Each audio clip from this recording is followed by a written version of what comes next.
Hello and welcome to the latest episode of Where the Monsters Are. I'm Louise and I'm your host for this episode. And I'm Sarah. This week's episode is going to be about the death of the 80s American actress Dominique Dunne. Just before I go any further, if you're enjoying listening to us, please like and subscribe to the podcast. And if you have a few minutes, please give us a review on www.podchaser.com because it really helps us to reach other listeners just like you. I'm now going to go into the tragically short life of Dominique Dunne. Dominique Dunne was born on the 23rd of November 1959 to ranching heiress Ellen Beatrice Lenny Griffin and Dominique Dunne, who was a writer, producer and actor. Lenny had multiple sclerosis and was confined to a wheelchair by the time of the death of her daughter. Dominic was the second of 6 children. One of his younger brothers was writer John Gregory Dunne, who was known for writing the screenplay for, among others, A Star is Born starring Barbra Streisand. Dunne was a friend of Humphrey Bogart, who started him in his career in Hollywood. Lenny and Dominic split but remained amicable and never divorced. Dominic said later that he regretted not sticking out the hard days of their marriage. Dominique was born in Santa Monica, California, and had 2 older brothers, Alex and Griffin.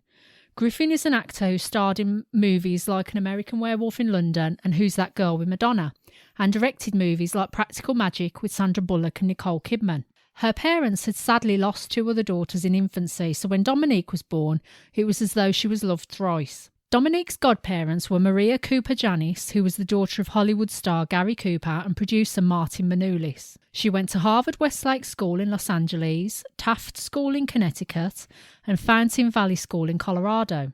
After she graduated, she spent a year in Florence, Italy, where she learned Italian and spent some time there with her father. She studied acting at Milton Katsalis' workshop and appeared in various stage productions. She got her first television role in 1979 in the movie Diary of a Teenage Hitchhiker, and then got supporting roles in popular TV shows such as Lou Grant's Heart to Heart and Fame. In 1981, she was cast in her first feature film, Poltergeist. She played Dana Freeling, the eldest daughter of the family, who were being haunted by ghosts.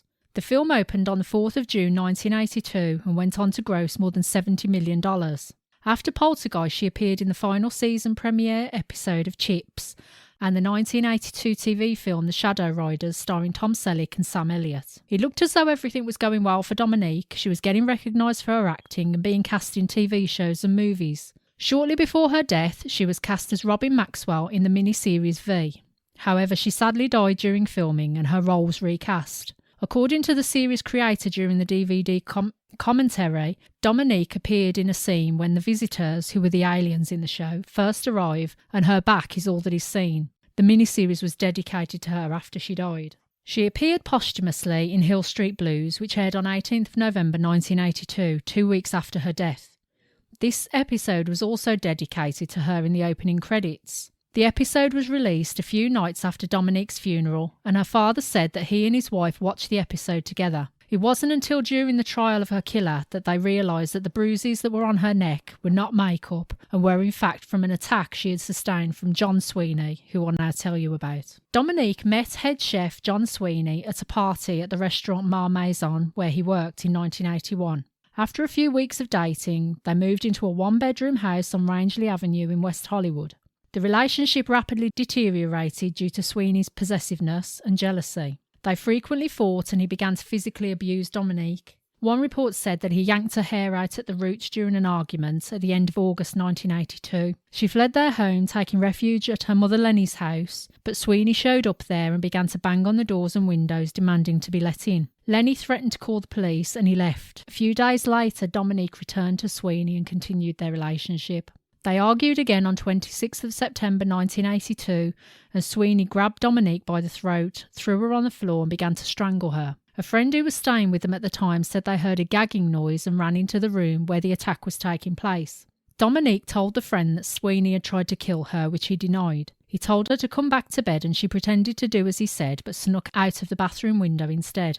When he heard her car engine start, he ran out and jumped on the bonnet of her car. She stopped the car long enough for him to jump off the bonnet and then drove away. This was the attack that caused the bruises that showed in the episode of Hill Street Blues, which was first shown after her death. Over the next few days, she stayed at her mother's and then friends' homes and called Sweeney and ended the relationship. After he moved out of the house that they shared, she moved back in and changed the locks. On 30th of October 1982, a few weeks after they broke up, she was at home rehearsing for the V miniseries with co-star David Packer.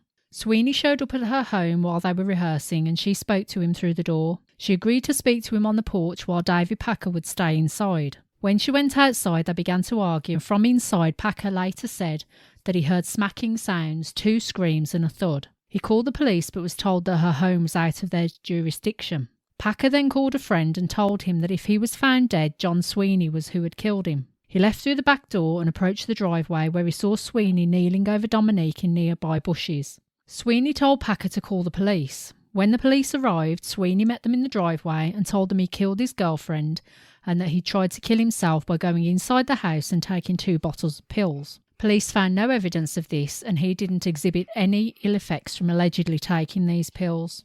During his trial, he testified that they had argued but he couldn't remember what happened after that, claiming that he could only remember being on top of her with his hands around her neck. Dominique was taken to Cedars-Sinai Medical Center in Los Angeles and was placed on life support. Doctors had to get permission from her parents to put a bolt in her head, which would help relieve pressure. However, tests that were carried out over the next few days found that she had no brain activity. On the 4th of November, her parents agreed to remove her life support, and at the request of her mother, her kidneys and heart were donated for organ transplant. There were 2 patients awaiting kidney transplants in the hospital at the time, and Dominique's kidneys went to them. Her heart was sent to a hospital in San Francisco, and Dominique's body was then turned over to the coroner for an autopsy to be carried out. Dominique's funeral was held on the 6th of November at the Church of the Good Shepherd in Beverly Hills. Her brothers read a poem by Yeats and her godfather, Martin Manoulas, gave the eulogy. She is buried in Westwood Cemetery close to her mother's friends, actresses Natalie Wood and Norma Crane. I'm now going to go over Sweeney's arrest and trial. When police found Sweeney at the site of the attack on Dominique, he was immediately arrested and charged with attempted murder. These charges were dropped and he was then charged with first-degree murder after Dominique died, to which he pled not guilty. He was later charged with assault with intent to do great bodily harm when, during a preliminary hearing, he admitted that they had had a physical fight on the 26th of September, the day before she filmed the Hill Street Blues episode. He denied assaulting her, claiming instead that she got the bruises when he tried to stop her from leaving their home.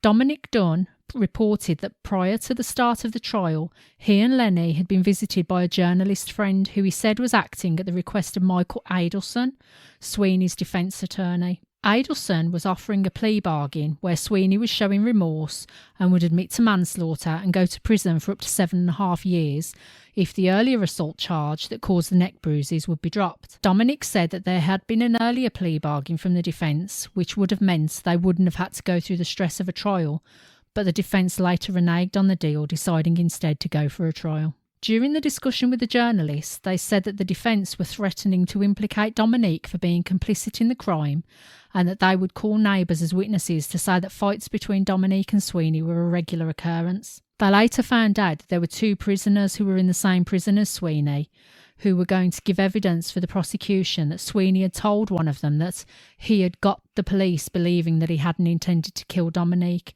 and the other would be saying that Sweeney had told him Dominique was an ambitious snob who deserved what she got. Needless to say, the plea bargain was refused and the trial began in August 1983. During the trial, Sweeney took the stand in his own defence and testified that he had not intended to harm Dominique the night he arrived at her home. He claimed that they had previously reconciled and had been planning to move back in together and had discussed marrying and having children. He said that on the night of the 30th of October, Dominique had suddenly changed her mind about reconciling and told him that she'd been lying to him about wanting to get back together and had been leading him on. At this point, he said that he exploded and lunged toward her. He claimed to have no recollection of the attack until he discovered he was on top of her with his hands around her neck. He then realised she wasn't breathing and tried to revive her by making her walk around, but she fell back down. He then attempted to administer CPR, which caused her to vomit. He said that he then ran into the house and took 2 bottles of pills in an attempt to kill himself. He said that he then went and lay down next to Dominique and tried to pull her tongue out of her mouth, which he'd done for his father when he was having an epileptic fit. His court-appointed lawyer, Michael Adelson, said that Sweeney's actions were not premeditated or done with malice. He said that Sweeney had behaved in the heat of passion provoked by Dominique's alleged deception. Dominique's family denied that Dominique had ever agreed to a reconciliation with Sweeney.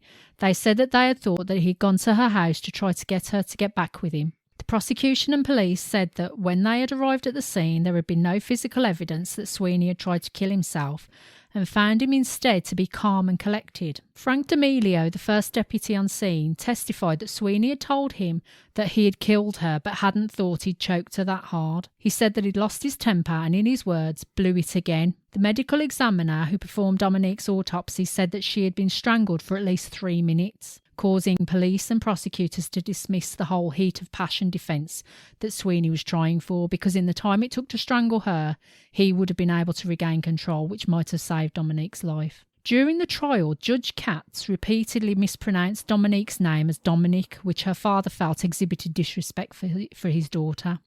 In fact, Judge Katz continuously made judgments throughout the trial which had a detrimental effect on the prosecution's case. One of these was to refuse the jury the opportunity to hear the testimony of Lillian Pierce, an ex-girlfriend of Sweeney's. Pierce said to the court, while the jury were not present, that they had dated on and off from 1977 to 1980, and that he had assaulted her on 10 occasions over the course of their relationship. She had been hospitalised twice due to the injuries inflicted on her, and some of the various injuries she'd sustained were a perforated eardrum, a collapsed lung and a broken nose. While Pierce was testifying, Sweeney became enraged and jumped up from his seat, running toward the door that led to the judge's chambers. Not sure what he was planning to do.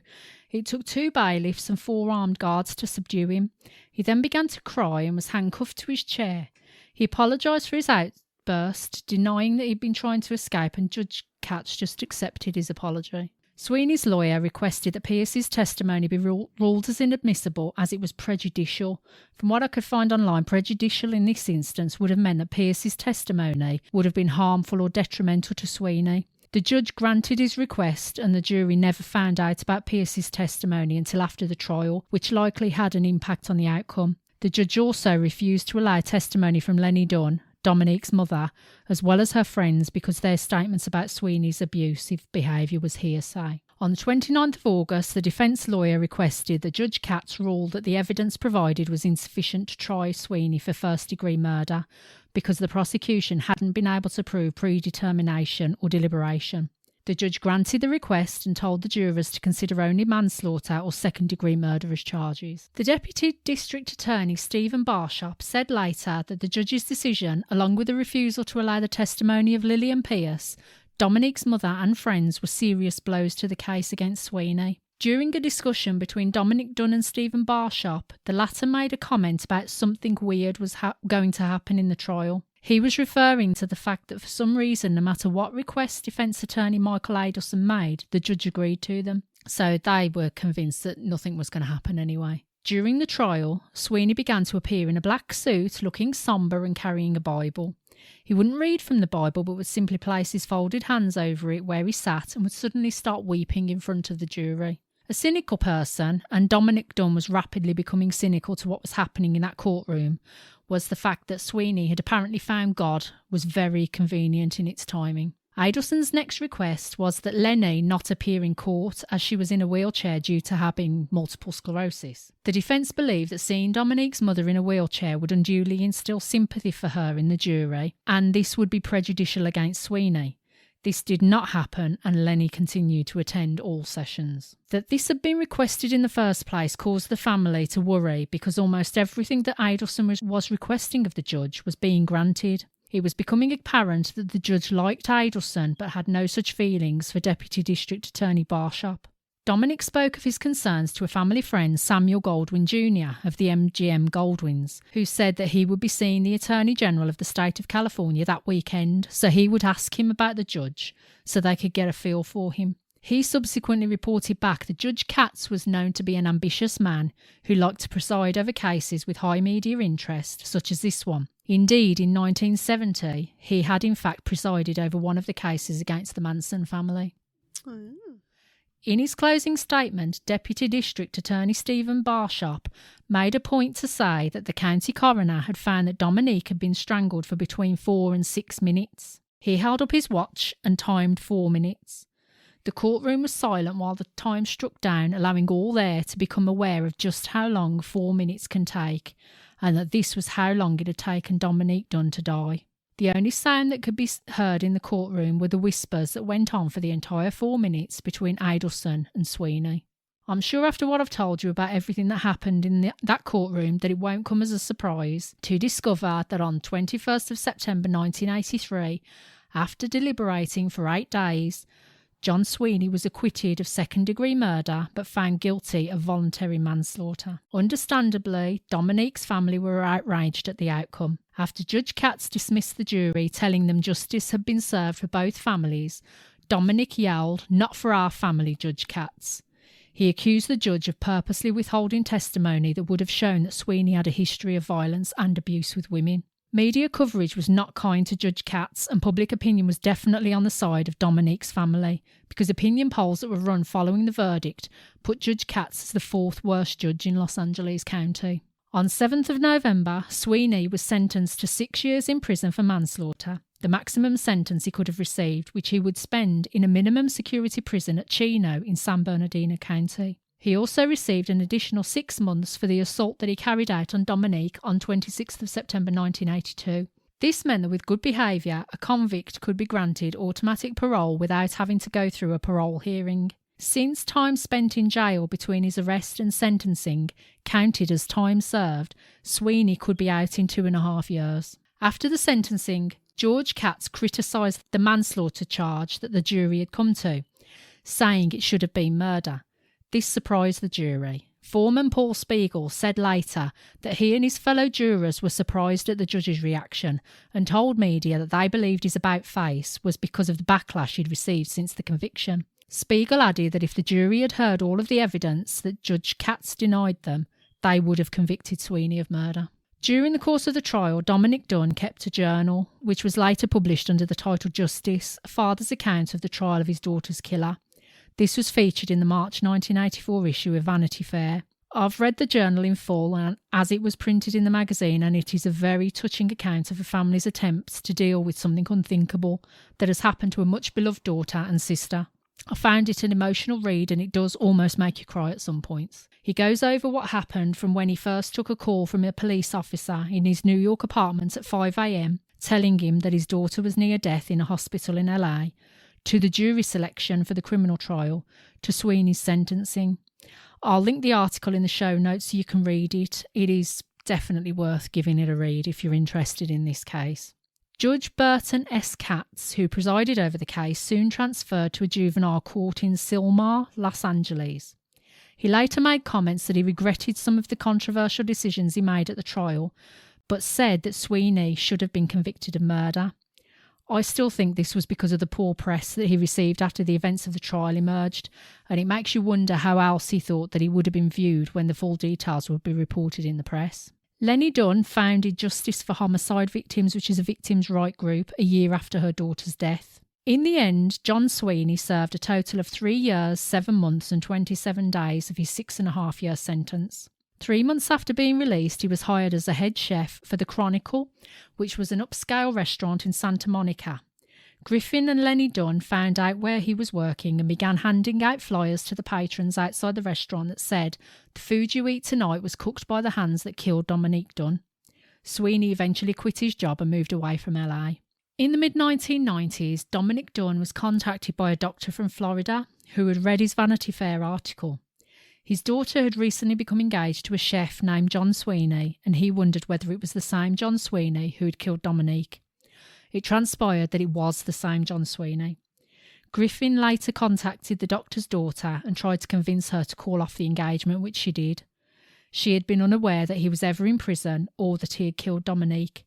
Sweeney accused the Dunnes of harassment and later changed his name. Dominique admitted later that he had actually hired the private investigator Anthony Pellicano, who's apparently a really famous PI, to follow and report on what Sweeney was doing. It emerged that Sweeney had changed his name and was living in the Pacific Northwest, again as a chef. He also admitted that he and his sons had considered asking Pellicano to help hire a hitman to kill Sweeney, but they later decided that it was giving him power over them. It appears that Alex and Griffin did actually meet with someone from the mafia. This came from Dominic, but they decided not to go ahead with it. To be honest, all the way through this, as I was typing, I've been shaking my head. I can't believe how this case ended. I've seen a lot of documentaries and accounts of the criminal justice system in America and indeed in the UK, and it just seems as though no country has got it right when it comes to trying and convicting criminals. You seem to find that either someone who's clearly guilty gets off as either not guilty or with a pitiful sentence, or you find someone innocent who gets convicted. With the exception of the victims' right group that Lenny Dunne started after the death of her daughter, I can't take anything positive from this at all. The fact that a guy who had a history of abusing women he was in a relationship with got away with a tiny sentence, where in the end he served less than 4 years, just makes you wonder what is the use of the criminal justice system. That's not to say it doesn't work all the time, it's just that when it doesn't, it makes you angry. So that's all I have for the very sad death of Dominique Dunne. Any questions or anything, Sarah? I mean, in all honesty, I'd never even heard of her. I know who Griffin is. I've seen his movies. I mean, I love American Werewolf in London. Mm. I didn't even know he had a sister, to be honest. Yeah. It's tragic. It's also absolutely ridiculous, the whole trial. Yeah. I mean, how old was she when she died? It was 21, I think. Was she 21 or 23? I couldn't remember if you'd actually said. She died in 1982. She was born in 1959, so 23. I think she was 23. So, did she ever report him before? No, not to the police. So she'd never, when he'd attacked her before, or her family or anyone? I think, from what I read when I read Dominique's diary that he kept, yeah, I think they had an idea that they'd fought. They didn't realise it was as bad? I don't think they did, no. I think Lenny knew more than Dominique did. But because Dominique lived in New York, he was a New York critic. That's kind of what he did. But I think Lenny knew more about what was going on, because I guess girls tell their mums, don't they? I guess. Yeah, I guess, yeah. And I think probably her friends knew more. But I think she probably had told people, because you've only got to look at the way that David Packer, that actor she was with the day she died, the fact that he said, if I end up dead, it was him that did it. So he obviously knew something had gone on. I mean, at the end of the day, you can't make people leave someone. You can't stop people going back to someone when they've split up with them anyway, can you, unfortunately? No. And yeah, that David Packer, I was going to ask about him. So when she went outside to speak to him and he said he heard the bang, like the smack and the scream. Yeah. Did he actually go out then? Because you then said that it took him 4 minutes to strangle her. So what was happening in them 4 minutes? I think the way that it turned out, she'd gone out. She told him to stay there. She went out to speak to him. They were arguing so he could hear that. And I think he heard the thud, so he knew something had happened. That was when he phoned the police. Right. And they told him that it's not in his jurisdiction. And I think that was when he phoned his friend and told him, if anything happens to me, it was him that did it. But he didn't actually go out. That was when he went out. And that was where he found them, in the bushes, and he was on top of her, strangling her. I mean, the thing that's odd is, all the way through it's odd, the excuses that this John Sweeney gave. You know, the fact that he said that he went into the house and took some tablets. The police knew exactly what had happened. There was no evidence that he'd gone in and taken pills. There was none whatsoever.